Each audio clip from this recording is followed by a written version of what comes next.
Injuries are robbing us of JJ Watt's prime, and that's a crime against football.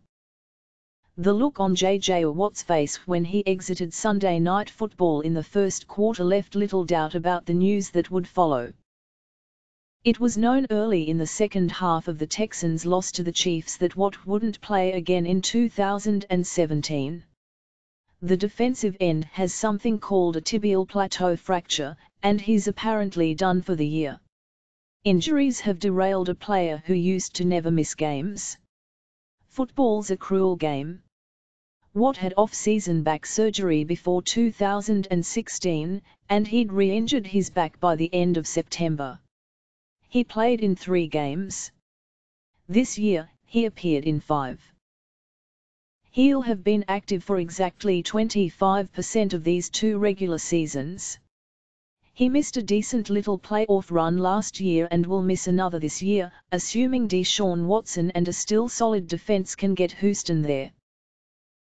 Watt's last play of the 2017 season looked like a freak thing.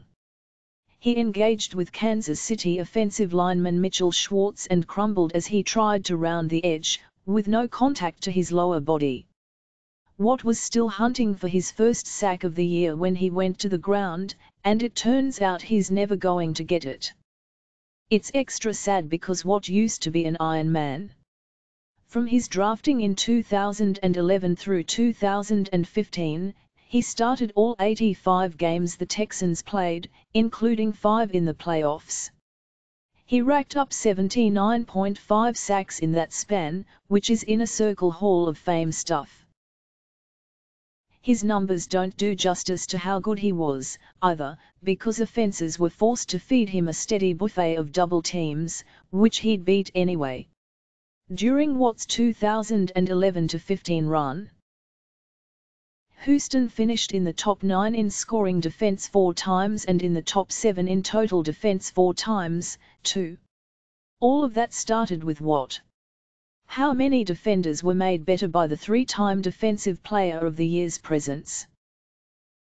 There wasn't a better football player in the world than pre-back injury Watt. One of the tragedies of him being hurt again is that it makes it less likely we'll ever see that again. Another tragedy is that Watt's been an all-world human being this year, going to bat for his devastated city in an unprecedented way in its time of need. He raised $37 million for Hurricane Harvey relief. I wish he could have gotten a sack for each million. Watt's awesome, but it'll be a surprise if he ever gets all the way back.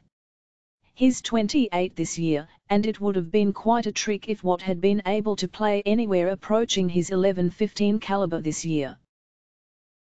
He didn't look like his old self, which is understandable for a guy in his late 20s coming off a debilitating back problem. These figured to be the latter years of Watt's prime, before he got to the wrong side of 30 and would need to really defy Father Time to be his elite self. NFL careers are short, and peaks are even shorter. Watt is an outrageous physical talent, but how many players who miss nearly 2 full seasons in their late 20s can return to be all of their dominant, pre-injury players? Watt might be a freak of nature, but the amount of rehab that's been dumped in his lap might be overwhelming. Then again, Watt's football Superman? Maybe he'll do something impossible.